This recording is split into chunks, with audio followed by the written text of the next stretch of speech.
Answer पता नहीं काहे नहीं मैच किया। ये बताए थे, ये भी बता दिए थे, ये भी बता दिए हैं, ये भी बता दिए हैं, ये नहीं बताए थे, ये बता दिए थे 14 नंबर।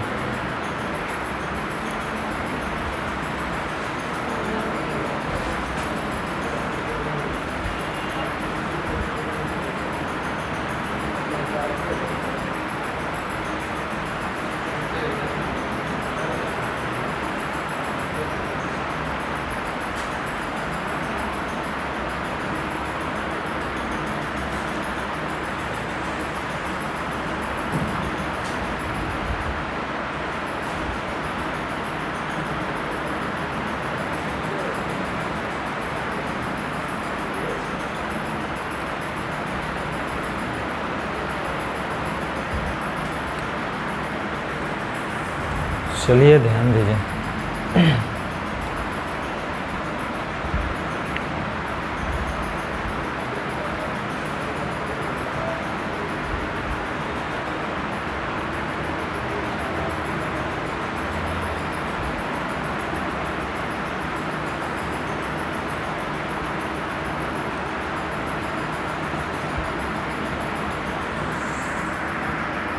चलिए जो क्वेश्चन हम छोड़ते हैं उसको आप लोग ज़रूर ट्राई कीजिएगा।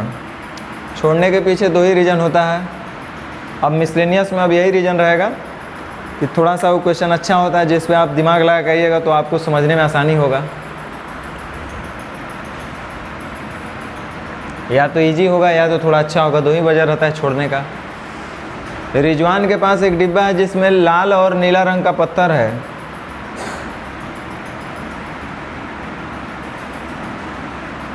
ये टाइप ऑलरेडी आप लोग पढ़ चुके हैं, जिसमें लाल और नीले पत्थर का अनुपात 5:4 है।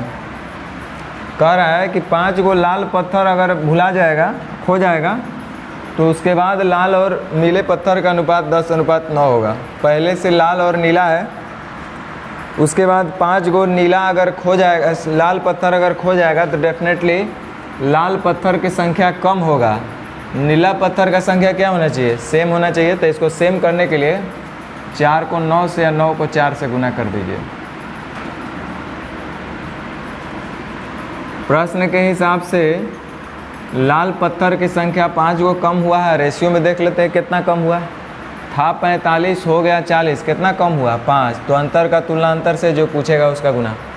अब उसके पास कितने पत्थर हैं, अब कितने पत्थर, पत्थर का मतलब नीला और लाल दोनों मिला करके, तो 40 गो लाल है और 36 गो नीला है, तो 40 और 36 76।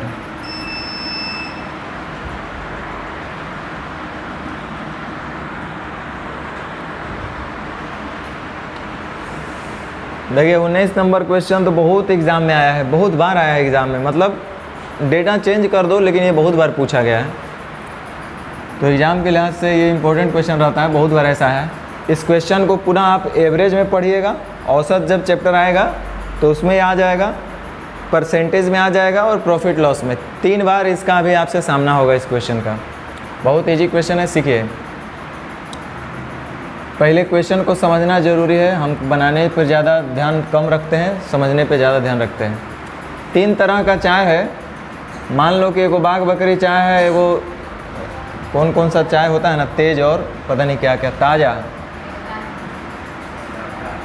और एगो बाघ बकरी है ना, बाघो बकरी चाय है ना। और कोई चाय का नाम बताओ। चलो ताजमहल। ये 3 गो चाय है। सुन लीजिए, हम क्या किए कि एगो चाय जो 126 रुपये प्रति केजी था, मान लो कि बाघ बकरी चाय का कीमत 126 रुपये प्रति केजी था, हम मान लेते हैं। और जो दूसरा चाय था वो 135 रुपये प्रति केजी, ताज़ा का कीमत था 135 रुपये प्रति केजी। और जो ताजमहल चाय है की दर से 2 प्रकार की चाय को एक तीसरे प्रकार के चाय के साथ इतना, तीसरे प्रकार का चाय जो कि ताजमहल है उसका रेट हमको नहीं पता है। माना कि ताजमहल का जो रेट है वो 100 रुपये प्रति केजी है, मान लेते हैं। तो कह रहा है कि हमने 126 वाला और 135 रुपये प्रति केजी वाला चाय को ले आए हैं, और एक जो तीसरा का चाय था उनको सबको साथ में 1:1:2 के अनुपात में मिलाया। देखिए 1:1:2 का मतलब ये हुआ कि जब पहले वाले प्रकार के चाय का वज़न 1 kg होगा तो दूसरे का भी 1 होना चाहिए और तीसरे का 2 kg होना चाहिए। ये उसका क्वांटिटी का रेशियो आपका दिया हुआ कि इतना इतना का अनुपात में मिलाया, मतलब इतने क्वांटिटी में लिए करके मिक्स कर दिया आपस में और फिर उसको हम सेल कर दिए। देखिए ऐसा होता है कि हम लोग जैसे घी का ही लीजिए, घी और डलडा को, घी तो महंगा होता है, सस्ता डलडा ले लिया और घी के नाम पे ही मिक्स करके बेच दिया, है ना। तो वैसे ही ये क्या कि चाय को तीनों अलग अलग चाय जो अलग अलग रेट का है, वो 126, 135 और 100 रुपया, सबको आपस में मिला करके और कह रहा है कि यदि इस प्रकार जो बन करके एक नया मिश्रण तैयार हुआ, सबको 153 रुपये प्रति केजी की दर से हम बेच रहे हैं। मिश्रण का कुल मूल्य क्या हुआ? 153 रुपये प्रति केजी। तो ये फ़ायदे की बात है भाई। देखो जो 126 वाला चाय था वो भी 153 रुपये बिकाएगा, 135 वाला भी 153 रुपये, और ये जो तीसरे प्रकार के सबको मिलाने के बाद एक जो मिक्सचर बना उसको 153 रुपये के रेट से बेच देना है। मतलब ये कहना क्या चाह रहा है? देखो 126 वाला हम 1 kg लेंगे तो हमारे पास कुल कीमत हो जाएगा 126 रुपया। उसी तरह से ताज़ा वाला अगर जो है इसको भी 1 kg लेंगे तो 135 रुपये इधर पड़ेगा। इस तरह से जो तीसरे प्रकार का चाय है उसका रेट हमको नहीं पता है, 100 रुपये प्रति केजी होगा तो इसका 2 kg लेना पड़ेगा। तो 1 kg का दाम 100 रुपया है तो 2 kg का दाम 200 रुपया। इस तरह से हमने जो 3 kg चाय 4 kg जो चाय हो रहा है, 2 kg, 3 kg और एक 4 kg, ये 4 kg चाय का कुल कीमत हुआ है ना। ये मेरा खरीदारी पड़ रहा है। अब आगे क्या कह रहा है कि यदि इस प्रकार बने मिश्रण का कुल मूल्य 153 रुपया है, मिश्रण का रेट रखा गया है 153 रुपये प्रति केजी। तो ध्यान दीजिए 153 रुपया में 1 किलो, और जो टोटल मिश्रण बना होगा वो कै किलो होगा? 4 किलो, क्योंकि पहला 1 kg है, दूसर का भी 1 kg है, तीसर का 2 kg है, यानी कुल जो है 4 kg हुआ। तो 1 kg का दाम 153 रुपया, तो 4 kg का दाम इतना रुपया होगा कि नहीं होगा? इस तरह से आपको x का मान निकाल लेना था। रुक जाइए हम हल कर लेते हैं। कॉमन कुछ दो, कोई बात नहीं, 5 6 11, 4 2 6, 1 1 2, 261, और इधर हो जाएगा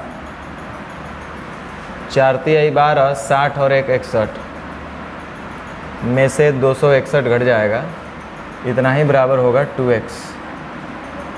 तो 10 में से 1 जाएगा 9, 10 में से 1 जाएगा 9, 10 में से 6 जाएगा 4, अब 5 में से 2 गया 3, 2 से 17 बार में 2 चौके 8, 2 पचे 10, 174.5।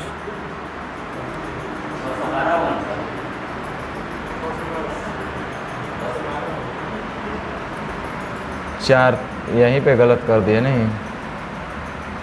2 में से 1 गया 1, 11 में से 6 गया 5, 5 2 के 300, 350 के आधा हो जाएगा 175.5।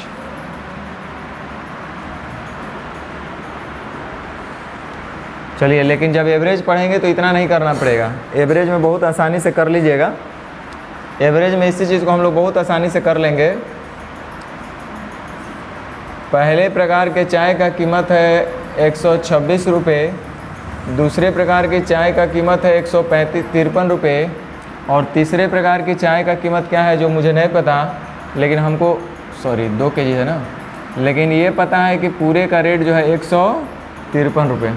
अब इसके बाद कैसे हल करना है अभी सिखाने से कोई फ़ायदा नहीं है, झूठों के टेंशन होगा, बीपी लो हाई होगा, इसलिए अभी फ़िलहाल इतना ही बोलेंगे, इससे ज़्यादा ज़रूरत नहीं पड़ेगा। एवरेज में एकदम आसान हो जाएगा ये, और ये आ जाएगा क्वेश्चन।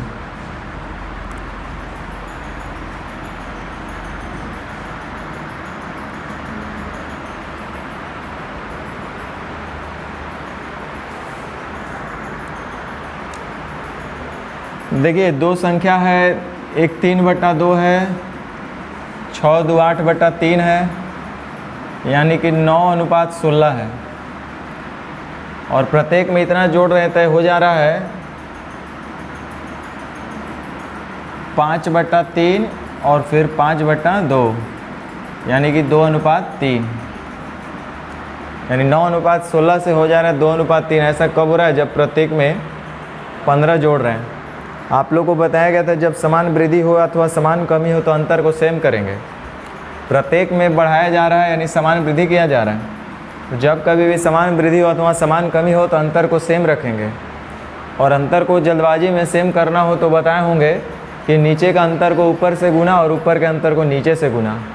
तो ऊपर अंतर देख रहे हैं 7 का है तो नीचे 7 से गुना कर देंगे, और नीचे अंतर देख रहे हैं 1 का है तो ऊपर 1 से गुना करिए अथवा न करिए। अब प्रश्न के हिसाब से प्रत्येक में 15 का वृद्धि हो रहा है, यानी कि प्रत्येक संख्या 15 बढ़ गया होगा पहले की अपेक्षा। अब देख रहे हैं रेशियो में कितना बढ़ा है, संख्या था 9 हो गया 14, यानी कि बढ़ा है 5। तो अंतर का तुलना अंतर से जो पूछेगा उसका गुना। कह रहा है इनमें से बड़ी संख्या क्या है? बड़ी संख्या डेफिनेटली कौन है? 16।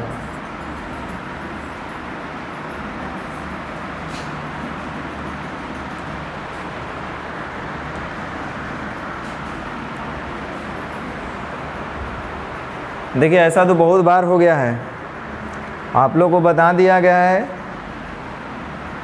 कि प्रत्येक में क्या जोड़ दिया जाए या प्रत्येक में क्या घटा दिया जाए कि समानुपात में हो जाए। तो 3 तरीका बताया गया है। सबसे पहले देखिए इधर अंतर कितने का है? 1 का। इधर अंतर कितने का है? 2 का। तो बोले थे कि LHS के अंतर को RHS के फर्स्ट टर्म से गुना कर देना और RHS के डिफरेंस को LHS के फर्स्ट टर्म से गुना कर देना। मतलब इधर का अंतर के इधर के फर्स्ट टर्म से यानी 15 से गुना करना पड़ेगा। तो 15 एकम 15, और इधर का जो अंतर है वो इधर के फर्स्ट टर्म से गुना करेंगे तो 6 दूनी 12। तो 12 और 15 में अंतर रहेगा 3 का, और 2 और 1 में अंतर है 1 का, यानी आंसर कितना होना चाहिए? 3 होना चाहिए।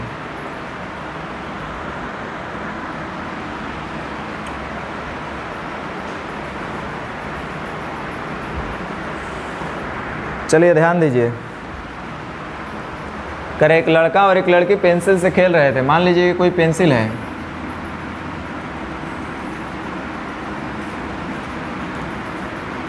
कर एक लड़का एक लड़की पेंसिल से खेल रहे थे। लड़की पेंसिल को 2 टुकड़ों में तोड़ देती है, इसको 2 टुकड़ों में तोड़ दिया।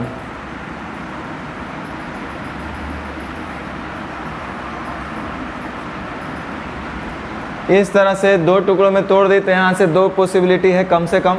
एक, या तो दोनों बराबर हो जाए, दोनों बराबर टूट जाए, या तो एक को छोटा है एक को बड़ा हो जाए, ये ना होगा। तथा अब क्या होता है कि लड़का यह देखता है कि इन 2 टुकड़ों का अनुपात पेंसिल की लंबाई तथा बड़े टुकड़े के अनुपात के बराबर है। मतलब एक बड़ा टुकड़ा भी इसमें है।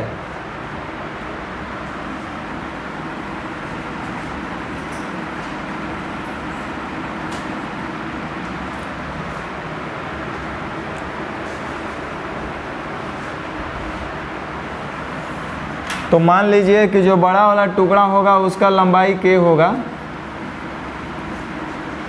x होगा, y होगा, और दूसरा हम देखो अगर एक को x मानेंगे दूसरा को y मानेंगे तो दिक्कत हो जाएगा। ये पिछले क्लास में हम बताए हैं। दिक्कत इसलिए हो जाएगा कि 2 को वेरिएबल हो जाएगा x और y, और एक ही को इक्वेशन आगे बनेगा, इसलिए दिक्कत हो जाएगा। तो हम लोगों को एक वो वेरिएबल है वो कोई निश्चित ले लेना पड़ेगा। 1 2 3 4 5 जो दिल करे वो मान सकते हैं।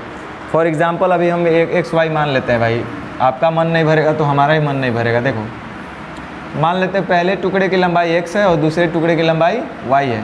Where x is greater than y।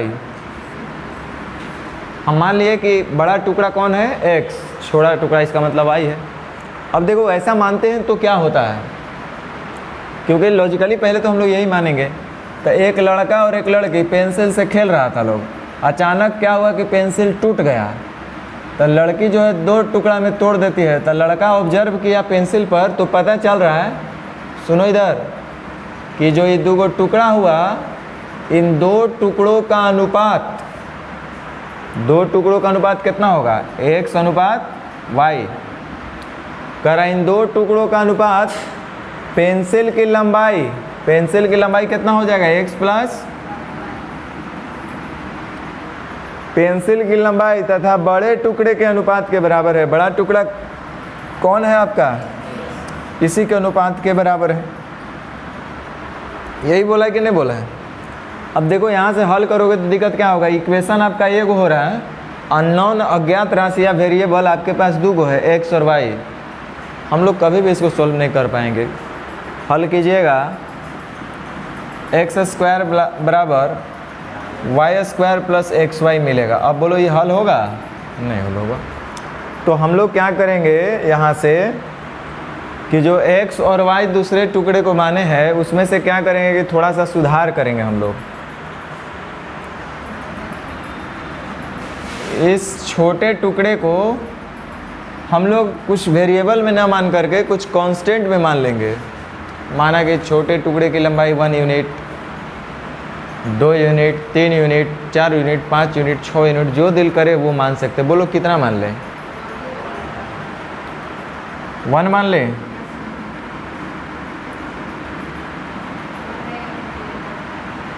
One, 2, 3, 4, 5, चलो 1 मान लेते हैं। लेकिन आप लोग 1 के अलावे हमको कल दिखाना, 1 नहीं होना चाहिए, 1 के अलावे कोई 2 माने, कोई 3 मानना, कोई 4 मानना, ऐसे मान लेना। आएगा, अभी टाइम ख़राब नहीं करेंगे, नहीं तो हम भी मान के दिखाते। अब देखो क्वेश्चन कह रहा है कि इन दो टुकड़ों का अनुपात यानी x अनुपात 1, दो टुकड़ा का अनुपात यही होगा ना। पेंसिल की लंबाई कितना हो जाएगा? x प्लस 1, और बड़े टुकड़ा कितना? x के लंबाई के अनुपात के बराबर है। अब हम लोग हल कर लेते हैं। X square minus x minus 1 is equal to x square plus b x plus c. ये क्वाड्रेटिक इक्वेशन का एक फॉर्म बन रहा है। अब हम लोग यहाँ से श्रीधराचार्य को याद करते हैं। श्रीधराचार्य क्या बताए थे? Minus b plus minus under root discriminant D, और डी बराबर होता है बी स्क्वायर माइनस 4ac या बट्टा 2a, ये ना बताए थे। तो देखो माइनस बी का मान कितना है? -1। देखो इधर लिख दे रहे हैं, b बराबर कितना है? -1, c बराबर -1, a बराबर 1। ये तो क्लास 10 तो खूब अच्छा से रगड़े होंगे आप लोग। तो माइनस बी, तो माइनस बी का मतलब ये +1 हो जाएगा, plus minus under root b square, b हमारे पास कितना है? -1 का square 1, B square minus 4ac, 4 लिख देते हैं हम एक बार, -4 इंटू a इंटू सी अब बटा 2 इंटू a यानी 2 इंटू 1 2। ठीक है, ये हमारा 1 है ना, 1 लिख करो या ना लिखो वही है। अब देखो ये क्या है? माइनस इंटू माइनस क्या हो जाएगा? प्लस, यानी 1 प्लस माइनस 4 और 1 5,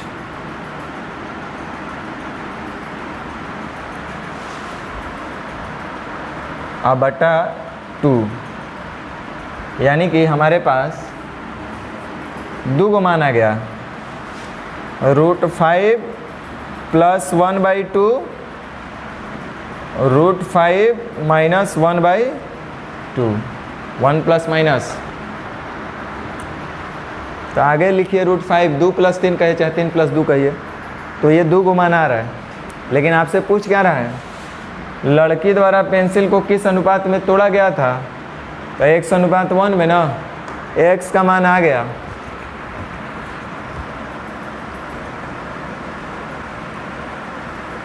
√5 प्लस 1 और अनुपात 1, x/1 में ना तोड़ा गया था, यानी कि √5 प्लस 1/2।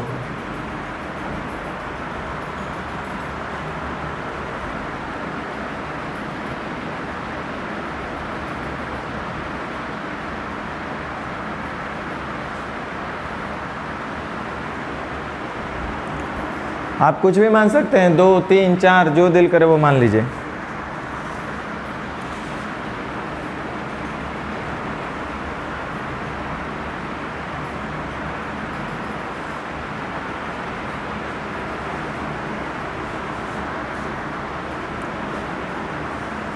तांबा और जस्ता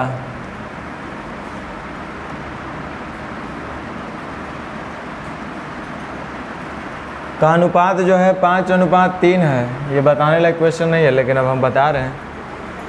यदि कुछ मात्रा में कांसा में जस्ता और मिला देंगे तो मिलाने पर नया अनुपात जो 3:5 हो जाएगा। पहले से तांबा और जस्ता है, अलग से और जस्ता मिलाइएगा तो जाहिर सी बात है जस्ता की मात्रा बढ़ेगा, तांबा की मात्रा सेम रहना चाहिए। तो सेम होने का मतलब इसको 5 से गुना और इसको 3 से गुना, तो इसको भी 3 से गुना और इसको 5 से गुना। प्रश्न के हिसाब से निश्चित राशि दिया है तो निश्चित राशि पूछबो करेगा। 27 kg कांसे, यानी कि टोटल मिश्रण जो है 27 kg है। हम देख लेते हैं टोटल मिश्रण था कितना, 5 तिहाई 15, 3 तिरी 9, टोटल कितना है 24। तो टोटल का बैलेंस टोटल से कर रहा है, बताइए कितना जस्ता मिलाएगा, जितना मिलाए होंगे उतना बढ़ गया होगा। 9 से हो गया 25, यानी मिलाया गया 16। 8 तिरी 24, 8 दूनी 16, 3 27।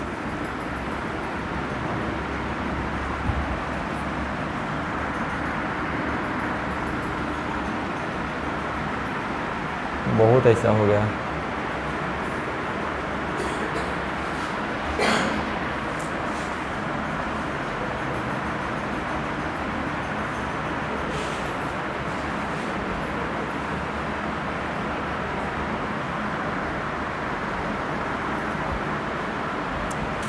चलिए ध्यान दीजिए।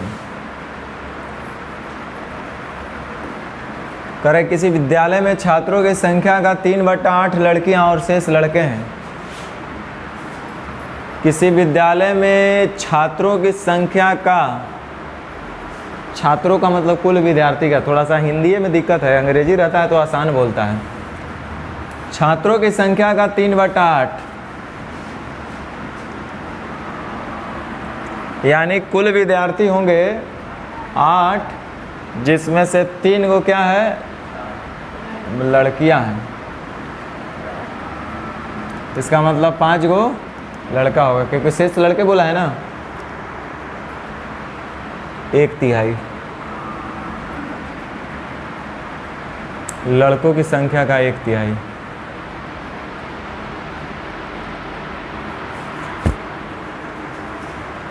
और लड़कियों की संख्या का 2/3। ठीक है, चलिए काम करिए, बुरा ना मानो भाई, इसको हम 3 से गुना कर लेते हैं सबको। कोई दिक्कत? बोले कहाँ ऐसा किया, देखो करते करेंगे तभी आंसर आएगा, जरूरी नहीं है। इससे हमको थोड़ा आसान लग गया कि उनका 1/3 निकालना थोड़ा आसान हो जाएगा। हमारे पास हो जाएगा, यानी कुल अगर हम 24 मान लेंगे तो 8 तिरी 24, तो 3 तिरी 9, तो ये हो जाएगा 15। हो सकता है ना ऐसा? ठीक है, अब देखो क्या लिख रहा है, लड़कों की संख्या का 1 तिहाई। तो लड़का का संख्या है 15, उसका 1/3 यानी कितना 5। लड़कों की संख्या का 1/3 भाग 10 वर्ष से कम है। तब लड़कों की संख्या का 1 तिहाई, तो 15 का 1/3 यानी 5। और 5 के बारे में क्या बोला है, ये 10 वर्ष से कम है। ये जो है 10 वर्ष से कम, इसका मतलब जो 10 लोग बचे वो 10 वर्ष से अधिक होंगे। 10 वर्ष से कम, 10 वर्ष से अधिक या 10 वर्ष के बराबर दोनों हो सकते हैं, क्योंकि ये तो 5 जो है वो 10 है नहीं, 10 से कम है। इसका मतलब जो 10 बच गए वो 10 या तो 10 वर्ष के होंगे या तो 10 वर्ष से अधिक के होंगे, ऊपर होंगे। करें और लड़कियों की संख्या का 2 तिहाई, तो लड़की का संख्या है 9, उसका 2/3 यानी 6। 9 का 2/3 कितना होगा 6। 6 के बारे में क्या बोल रहा है, भी 10 वर्ष से कम है। ये लोग क्या है 10 वर्ष से कम। सुन लो, 5 टोटल 9 को लड़की में 6 लड़की ऐसा है जो 10 साल से कम है, तो 6 लड़की 10 साल से कम की है। इसका मतलब जो बचे हुए 3 लड़की होंगी वो या तो 10 वर्ष या तो उससे अधिक की होंगी। वैसे ही ये जो इधर बचे होंगे 10 लोग, ये तो 10 या तो 10 से अधिक के लड़के होंगे। अब देखो पूछ क्या रहे, करे यदि 10 वर्ष या उससे अधिक आयु वाले छात्रों की संख्या 260 है। ये 260 क्या है? 10 वर्ष के लड़का और या तो 10 वर्ष से अधिक के लड़का और लड़की, यही ना? 10 वर्ष के लड़का या लड़की या 10 वर्ष से अधिक लड़का या लड़की का कुल संख्या 260। हम देख रहे हैं कि 10 वर्ष अथवा उससे अधिक लड़का होंगे 10 गो, 10 वर्ष या उससे अधिक लड़की होंगी 3 गो, यानी टोटल कितने होंगे? 13 गो। पूछ रहा है विद्यालय में लड़कों की संख्या ज्ञात कीजिए। विद्यालय में कुल लड़के कितने हैं? 15।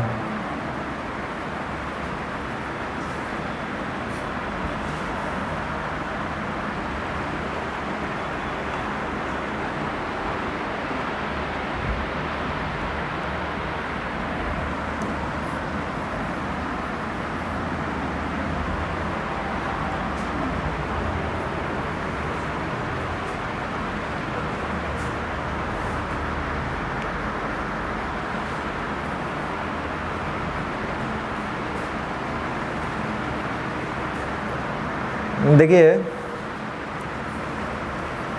इस पर क्वेश्चन अभी हाल फिलहाल में पूछा गया इस कॉन्सेप्ट पे। देखिए बहुत अच्छा क्वेश्चन है, छोटा सा लेकिन अच्छा है। कह रहा है 66 व्यक्ति है जिसमें पुरुष और महिला भी है। 66 मतलब पुरुष और महिला मिला करके व्यक्ति में 180 रुपये को इस तरह से बांट देना है। 66 लोग में 180 रुपये बांटना है कि पुरुष द्वारा प्राप्त कुल धनराशि और महिला द्वारा प्राप्त कुल धनराशि का जो अनुपात होना चाहिए वो 5:4 ही होना चाहिए। लेकिन पुरुष द्वारा प्राप्त धनराशि का एक स्त्री द्वारा प्राप्त धनराशि का अनुपात 3:2 होना चाहिए। 2 रेशियो दिया है, इस पे विचार करो। ये 5:4 और 3:2। अंतिम क्वेश्चन इसी कॉन्सेप्ट पे है, बहुत सुपर क्वेश्चन है। मिसलेनियस का सबसे लास्ट क्वेश्चन इसी कॉन्सेप्ट पर है। कह रहा है कि यदि कुल धनराशि का महिला द्वारा प्राप्त कुल धनराशि में अनुपात जो है इतना है,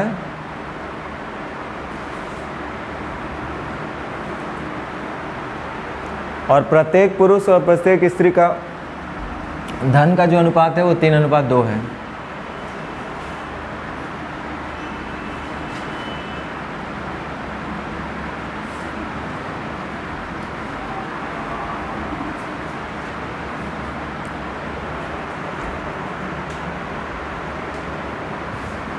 छः 36, 6 35, शायद 30 आएगा। देखो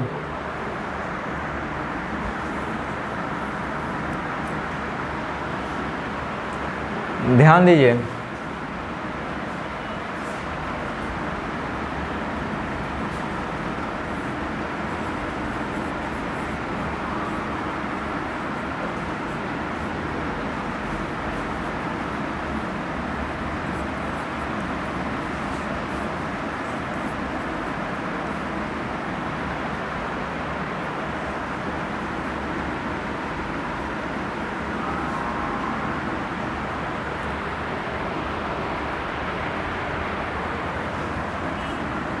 आपसे एक क्वेश्चन हम पूछते हैं, पहले उसका जवाब दीजिए।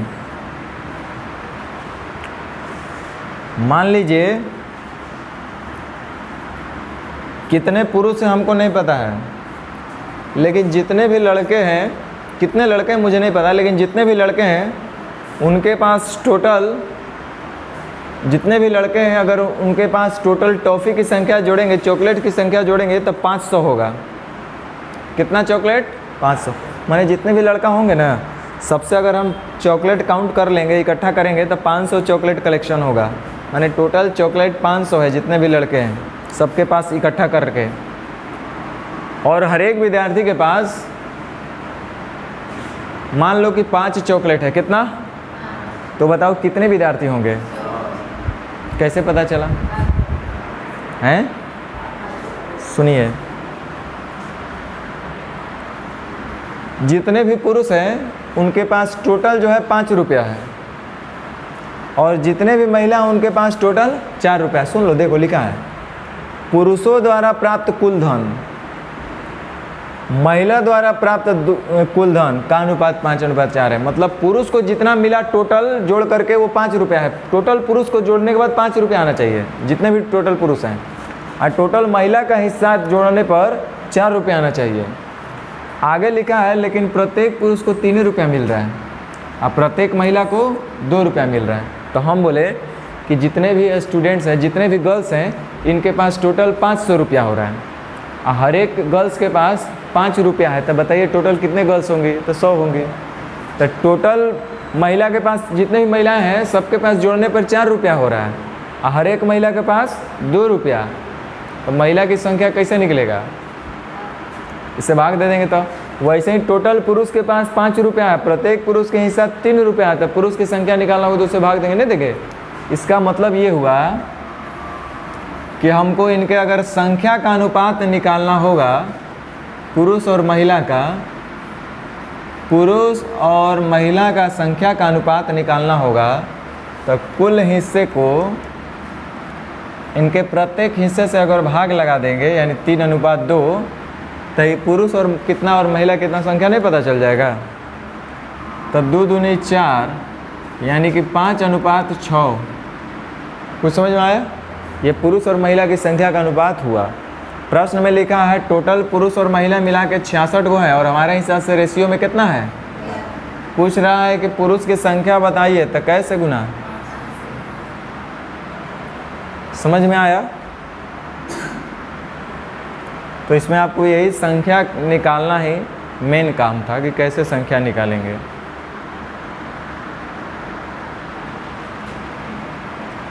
ये बता दिए हैं, अब दोबारा मत पूछिए।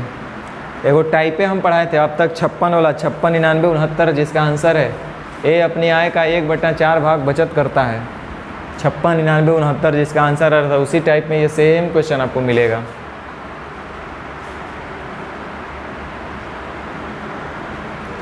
पी तथा क्यू अपने लाभ को इतना के अनुपात में बांटते हैं। पी और क्यू जो भी प्रॉफिट हुआ उसको 5:3 के अनुपात बांट लेते हैं और अंत में पी अपने हिस्से का 1/5 और क्यू अपने हिस्से का इतने भागीदार आर को देगा, तो पी क्यू आर के हिस्से का अनुपात कितना होगा।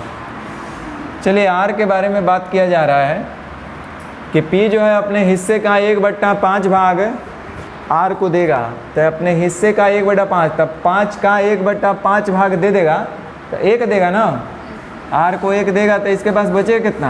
4। और क्यू अपने हिस्से का 1/3 भाग देगा तो 3 का 1/3 यानी कितना? 1 इसको देगा तो इसके पास बचेगा कितना? तो ये हो जाएगा 4:2। कोई बात नहीं, बतवा तो वही पड़ेगा।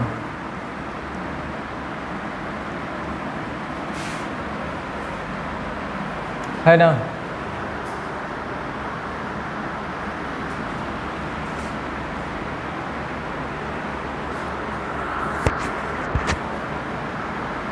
अभी इस टाइप का एक क्वेश्चन बनाया है, आप ट्राई कीजिएगा, बता देंगे, ऐसा नहीं कि नहीं बताएंगे, बताएंगे।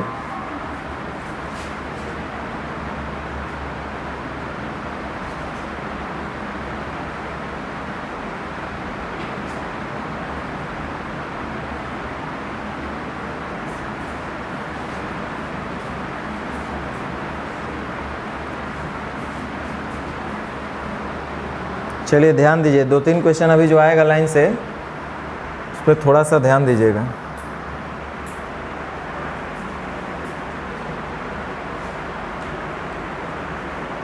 चलिए, कर एक तरबूज को भार के अनुसार 3:5 के अनुपात में 2 टुकड़ों में काट दिया गया। एक बड़ा तरबूज था, वजन के मुताबिक उसको 2 टुकड़े में काट दिया है। जाहिर सी बात है एक तरफ पलड़ा भारी दिख रहा है, 5 और 3:5 में काटा गया है, तो टोटल वजन उसका कितना रहा होगा? 8। तो देखो जब टोटल वजन 8 रहा होगा तब पहला टुकड़ा का जो वजन हो गया वो 3 हो गया और दूसरा टुकड़े का वजन अब 5 हो गया, टोटल 8 था। करा उनमें से जो बड़ा वाला टुकड़ा है ना उसको फिर से एक बार 5:7 में दोबारा काट देने, काटते हैं क्या हम लोग? एक तरबूजा को पहले आधा आधा करेंगे, फिर और पता नहीं कितना कटिंग करते रहते हैं हम लोग, वही कर रहे हैं। तो बड़ा वाला टुकड़ा यानी किसको? 5 को, इसको फिर से 5:7 के अनुपात में काटेंगे तो उन तीनों टुकड़ों का अनुपात क्या होगा? तीनों टुकड़ों का मतलब देखो, इसी का तो 2 टुकड़ा और हो जाएगा, एक टुकड़ा ही तो ऐसे ही रहेगा, और इसको जब 2 टुकड़ा और करिएगा तब 5 का तुलना 7 और 5 12 से, इससे पहला टुकड़ा निकालना है तब 5 से गुना और दूसरा वाला टुकड़ा निकालना है तो 7 से गुना। 5:7 में इसको ब्रेक किया, समझ में आया कि नहीं आया? तो ये हो जाएगा 12 तिया 36, 5 पचे 25, 7 पचे 35।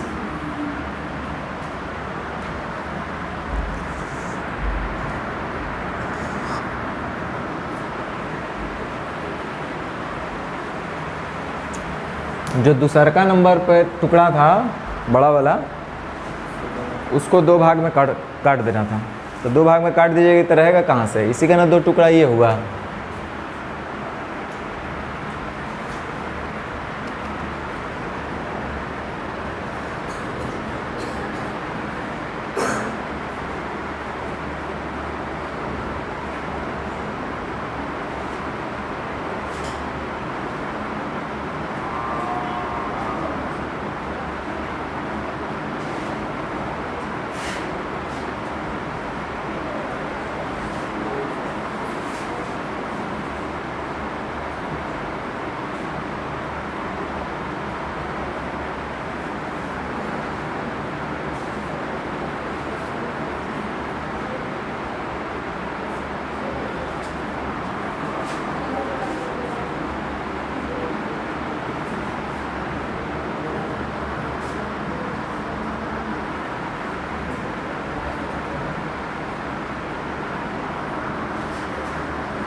देखिए बहुत इम्पोर्टेंट क्वेश्चन, सभी लोगों से ये क्वेश्चन का सामना हुआ होगा, चाहे वो कोई भी किताब बनाइए, कोई भी असाइनमेंट बनाइए, लगभग ये क्वेश्चन आपको मिला होगा। संपूर्ण पृथ्वी पर थल और पानी का अनुपात 1:2 है। संपूर्ण पृथ्वी पर थल और जल का अनुपात जो है 1:2 है।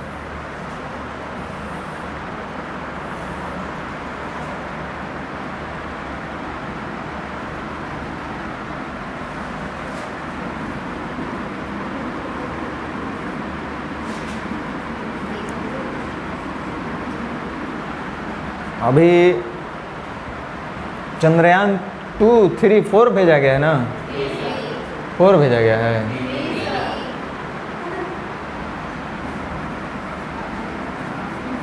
अच्छा, चंद्रयान 3 का मेनली भेजने का पर्पस क्या है पता है? इतना रोज न्यूज़ देख रहे होंगे आप लोग।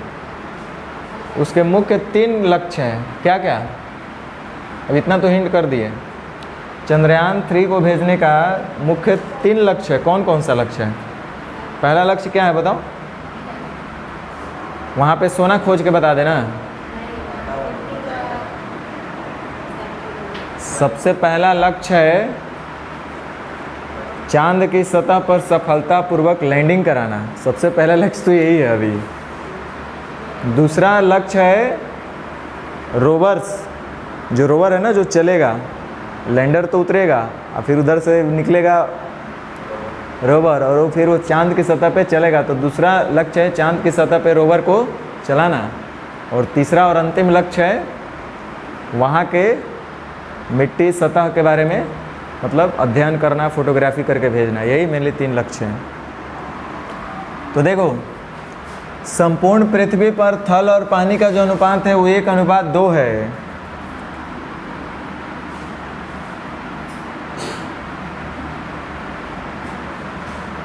संपूर्ण पृथ्वी पर थल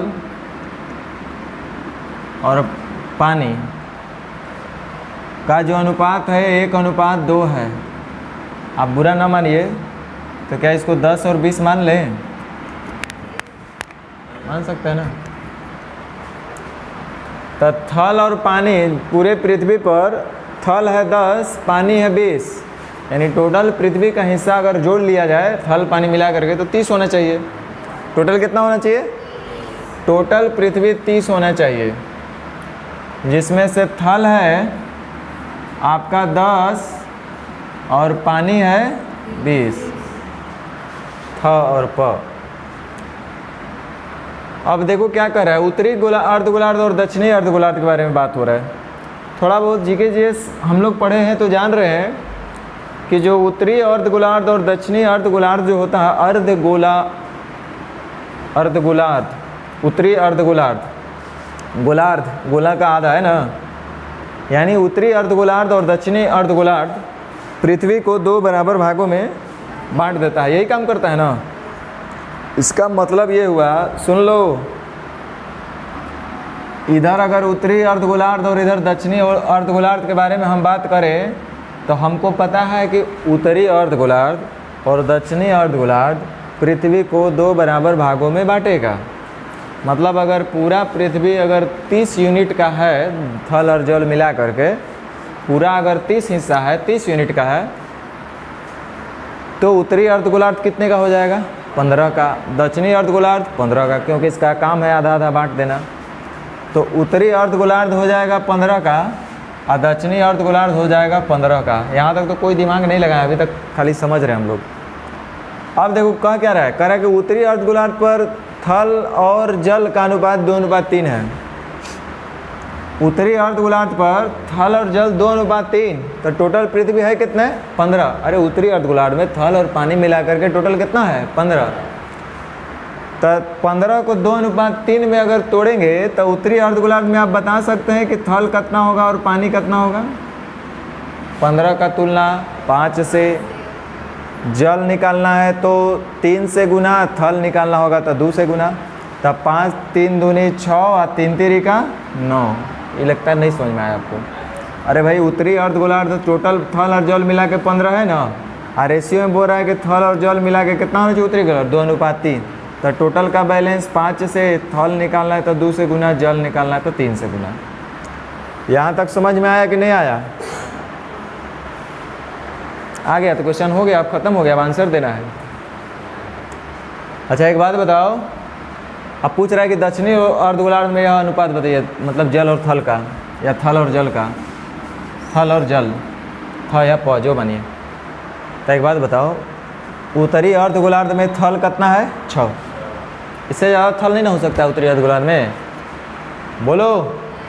अब पूरा पृथ्वी में थल होना चाहिए कितना? फिर पूरा पृथ्वी में 30 है, जिसमें से 10 थल है, 20 जल है। 10 थल में से 6 गो थल किधर चला गया? उत्तरी। तो इसका मतलब दक्षिणी अर्धगोलार्ध में कितना होगा? वैसे ही पूरा पृथ्वी 30 है, जिसमें से पूरे पृथ्वी में 20 हिस्सा, 20 यूनिट जल है, पानी है, और इस 20 यूनिट में से 9 यूनिट पानी किधर चला गया है? उत्तरी अर्धगोलार्ध। तो जाहिर सी बात है दक्षिणी अर्धगोलार्ध में पानी तब कितना होगा? 4:11। कुछ तो इसको बोलते हैं कि आंसर है, याद रख लो। आंसर क्या याद रखना है, ऐसा बहुत सारा है।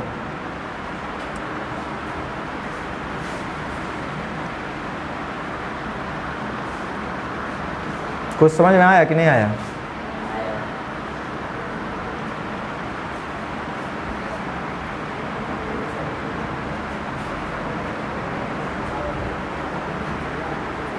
चलिए 33 भी कुछ इसी कॉन्सेप्ट पे है, 34 तो यही है, आप लोग ट्राई करेंगे।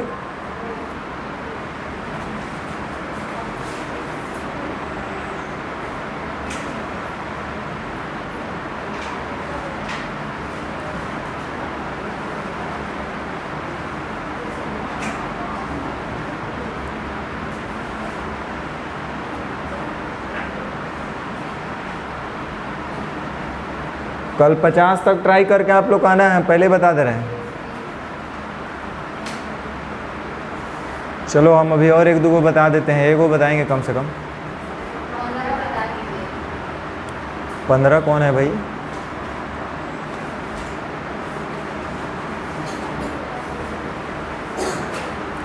रुक जाओ, इतना क्या है बढ़ा रहे? वैसा 2-3 क्वेश्चन है, ट्राई किए तो अच्छा बात है, बहुत अच्छा क्वेश्चन है वो। पिछले बार बताए हैं, इस बार भी बताएंगे, ऐसा थोड़े कि नहीं बताएंगे। लेकिन आप जब दिमाग लगा कर आते हैं तो ज़्यादा अच्छा लगता है।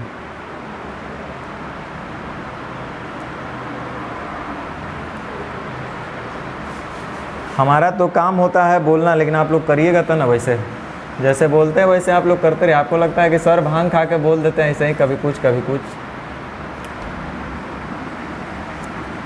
22,500 रुपये को ABCD में इस तरह से बांट देना है कि A और C को B और D का इतना। देखो ये कॉन्सेप्ट भी आपको यूज कई जगह आएगा, काम आएगा। कॉन्सेप्ट हम क्यों बोल दिए, थोड़ा सा इसमें आपको अच्छा सोचना है, बहुत ज़्यादा नहीं लेकिन कुछ सोचना है। ABCD के बीच इस तरह बांटाना है कि A और C को B और D का इतना मिलता है। देखो टोटल 22,500 रुपये है, ABCD बांटना है। उसमें लिख रहा है A तथा C को B और D का 3/2 भाग, मतलब इसको 3 मिलेगा तो इसको 2 मिलेगा। यहाँ तक कोई दिक्कत नहीं ना। आगे बोल रहा है कि B को D का 5/4 मिलता है। B को D का 5/4, D को मिलेगा 4 तो B को मिलेगा 5। A को C का 3 गुना मिलता है। A को C का 3 गुना मिलता है। इसको 1 मिलेगा तो इसको 3 मिलेगा। ठीक, यहाँ से कई एक रास्ता है, बहुत रास्ता है। चलो हम आपको दिखाते हैं कौन कौन रास्ता है। 2 रास्ता दिखाते हैं। तरीका नंबर 1, A और C हमको पता है 3 है, B और D हमको पता है 2 है। हमको सब अब अलग अलग बता दे रहा है। क्या है कि प्रत्येक का हिस्सा पूछ रहा था। जब तक ABCD का अलग अलग रहेगा तो हम बताएंगे कैसे।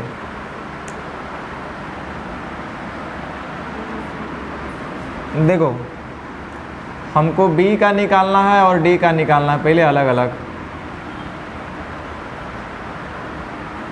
तो B प्लस D का तुलना 5, 4, 9 से B का निकालना होगा तो 5 से। अब ऐसा ही अगर D का निकालना होगा तो 4 से गुना। B और D अलग अलग हो गए। अब वैसा ही देखिए A और C का भी हम बता देते। A और C 3:1 है ना। A और C टोटल कितना है का तुलना 4 से A निकालना है तो 3 से गुना, और C निकालना है तो 1 से गुना। कोई दिक्कत नहीं, आराम से कर सकते हैं। ना चौका 36, 36 × 78 से 36 दूनी 72, 5 दूनी 10, 10 चौका 40, 4 चौका 16 दूनी 32, 27 × 81, 9 × 27 हो गया। अब आराम से, कोई दिक्कत नहीं। अब टोटल 22,500 का तुलना A plus B plus C plus D से 172 और 180। A का तो 81 से, B का तो 40 से, C का तो 27 से, D का तो 32 से।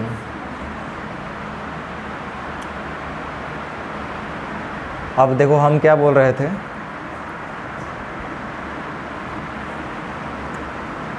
टोटल 22,500। ABCD का हिस्सा है A और C को B और D का 3/2, यानी कि टोटल का बैलेंस टोटल से। ये ABCD का तुलना ABCD से हम लोग कर दिए।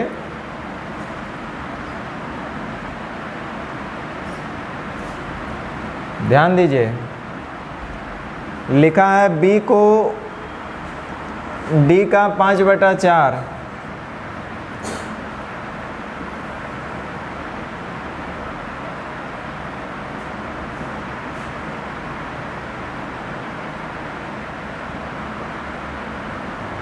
शुरू में आपका लिखा हुआ है A प्लस C और B अनुपात D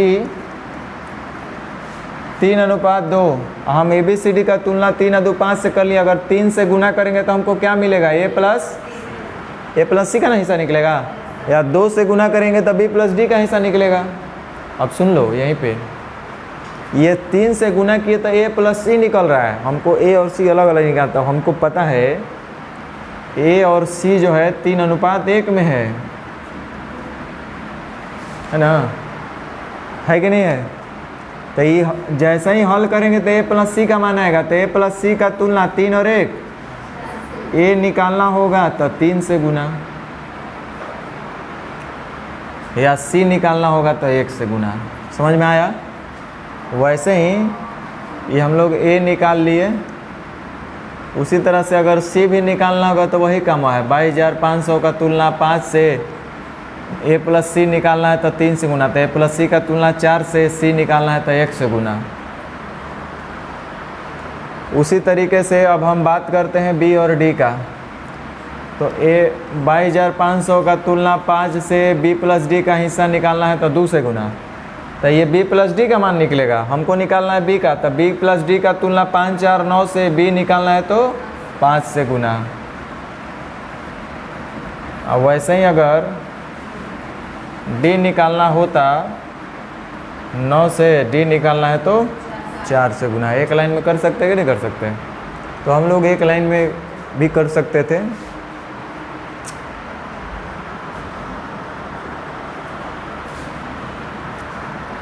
चलो जो लोग 25 पूछे ना उनके लिए थोड़ा सा हिंट कर देते हैं। अब देखो, अच्छा 15,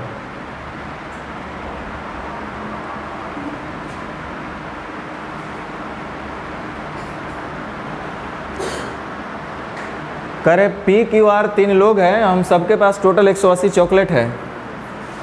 हम 3 लोग हैं, हमारे पास 180 चॉकलेट है, हम तीनों के पास मिला करके जोड़ जाड़ के 180 चॉकलेट होना चाहिए। इसको 2 तरीके से बता सकते हैं हम लोग। कह रहे पी क्यू और आर प्रत्येक को उतना ही कैंडी देता है जितना है उनके पास पहले से। तो देखो कभी भी इस क्वेश्चन को ऊपर से बनाओगे एक्स मान के बनाना पड़ेगा और फिर कैलकुलेटिव होगा। इसके बाद आर क्यू को उससे आधी संख्या में कैंडी देता है क्यू के पास पहले से, आर पी को उससे दुगनी संख्या में कैंडी देता है पी के पास पहले से। अब उनमें से प्रत्येक के पास समान संख्या में कैंडी है। पी और आर के पास आरंभ में जितनी संख्या में कैंडी उनका क्रमशः अनुपात कितना है। शुरुआत का पूछा गया है कि किस रेशियो में था। तो हम लोग क्या करेंगे कि इसको अंत से शुरू करेंगे, अंत से। अब उनमें से प्रत्येक के पास समान संख्या में कैंडी है, कहने का मतलब है कि पी क्यू और आर के पास अंतिम में बराबर बचा होगा, तो इसका मतलब 60-60 को बचा होगा।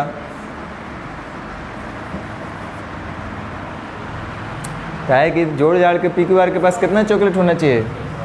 180। पी क्यू आर के पास कुल 180 कैंडी है और ये आपस में ही लेन देन कर रहे हैं लोग बार बार। देखिए ना क्या कर रहे हैं, पी क्यू और आर प्रत्येक को उतना ही कैंडी देता है जितना कि उसके पास पहले से है। आर क्यू को उसकी आधी संख्या में, मतलब आपस में लेन देन ये लोग बार बार कर रहा है। तो जोड़ जाड़ के तो 180 का ना होगा। तो अब देखो हम लोग को नीचे से ऊपर चलना है। यहाँ पे ध्यान दो, यहाँ पे हम लोग हैं। अब उनमें से प्रत्येक के पास समान संख्या में है, मैंने 60-60 इस स्टेज में हम लोग हैं। अब इससे पहले वाले कह रहा है आर जो है पी को उससे दुगनी संख्या में कैंडी देता है जितना पी के पास पहले से है। आर जो है पी को उससे दुगनी संख्या में कैंडी देता है। आर क्या करता है कि पी के पास जितना भी था उससे डबल संख्या में कैंडी दिया, तो हो गया कितना? इसका मतलब पी के पास 20 होगा। नहीं हवा लगा, अरे भैया बोल रहा है कि आर जो है, आर पी को उसके पास जितना भी था उससे डबल दे दिया। आर पी को कितना दिया है? सुनो इधर, आर जो है पी को उससे भी दोगुना दिया जितना पी के पास पहले से है। तो हम बोले यहाँ दिमाग लगाइए थोड़ा कि आर आप है, हम पी है, और देखिए देने के बाद हमारे पास सबके पास कितना बच गया है? 60-60। तो आपको इस बात को भी ध्यान रखना है कि आप आर हैं और आप हमको कितना दीजिएगा। आप दे रहे हैं क्या कि जितना भी मेरे पास है उससे आप हमको डबल दे दिए, तो मेरे पास हो गया कितना? 60। आपके पास भी 60, इनके पास भी 60। तो मेरे पास कितना रहा होगा आप खुद बताओ तब? 30। तो जितना था उससे डबल आप हमको दिए, तो 30 से डबल दीजिएगा, कितना दीजिएगा? 60। तो 60 है 30, गड़बड़ हो रहा है भाई। हमारे पास रहा होगा इसका मतलब 20। दिमाग लगाओ, हमारे पास 20 रहेगा और उससे आप डबल दीजिएगा तो 20 दूनी 40। तो 40 आप दे दिए, अब 20 हमारे पास था ही, तो 60 हुआ कि नहीं हुआ? इसका मतलब मेरे पास 20 रहा होगा। अच्छा एक बात और है, अब इतना बताएं तो थोड़ा सा और कर ही देते हैं कि पूरे कर दें। देखो थोड़ा सा और एक दिमाग लगाना, इस क्वेश्चन में ये दिमाग हमेशा ही लगाना कि हम आपको दे रहे हैं चाहे आप हमको दे रहे हैं, तो हमारे बीच में घटेगा या बढ़ेगा? जो बीच में है न्यूट्रल रहेगा।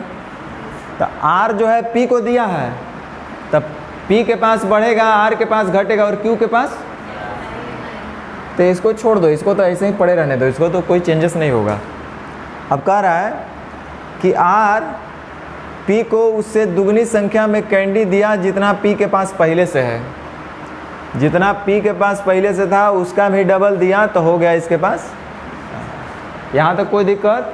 अच्छा एक बात बताओ, इसको 60 हम क्यों माने? रुको, आर जो है पी को, ध्यान दो, आर जो है पी को उससे डबल संख्या में दिया, तो डबल संख्या में दिया तो फिर बराबर हो गया सबके पास, यानी 60 आना चाहिए। तो हम सोचे कि यार 60 आने का मतलब यहाँ पे 20 दिया होगा, मतलब 20 इसके पास रहा होगा और उसका डबल यानी वो 40 देगा, तो 40 और 20 60 सही हो रहा है।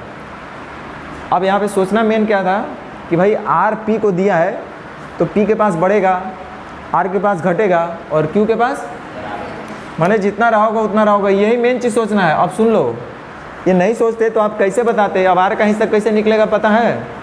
इसका हिस्सा निकालना सबसे आसान काम है, क्योंकि जोड़ जाड़ के पास तीनों दोस्त के पास कितना होना चाहिए? 180। तो ये 60 है और 20 है, इसका मतलब आर के पास कितना रहा होगा? हो गया ना? और जब ये हो गया तो फिर एक स्टेप आप आगे कर ही सकते हैं। देखिएगा ट्राई करके आप लोग कि वो भी करे। देखो कर है, आर क्यू को उसकी आधी संख्या में कैंडी देता है जितना क्यू के पास पहले से था। अरे भैया आर क्यू को न देगा? आर क्यू को न दे रहा है, इसका मतलब पी के पास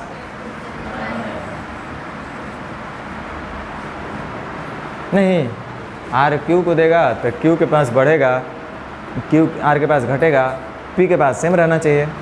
तो कह रहा है आर क्यू को उसकी आधी संख्या में कैंडी देता है। आर जो है क्यू को उसकी आधी संख्या में कैंडी देता है जितना क्यू के पास पहले से है। तो आर क्यू के पास आधी संख्या में कैंडी देना चाहिए और उतना ही क्यू के पास पहले से होना चाहिए। तो थोड़ा सा अब आप लोग भी एक लाइन सोच लीजिएगा कि यहाँ पे क्या दिमाग लेंगे। अब हम नहीं बोलेंगे, हाँ जो भी हो, 40 हो, 20 हो, 60 हो, 80 हो, 100 हो, यही ना कुछ होगा।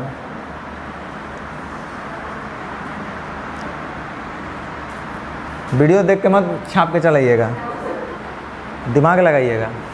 तो पता चला पिछला वीडियो देखे एकदम धक कोई मतलब फिर नहीं रहा। अपना दिमाग लगाओ इस पर, जितना आप जोड़ दीजिएगा वही आपका होगा।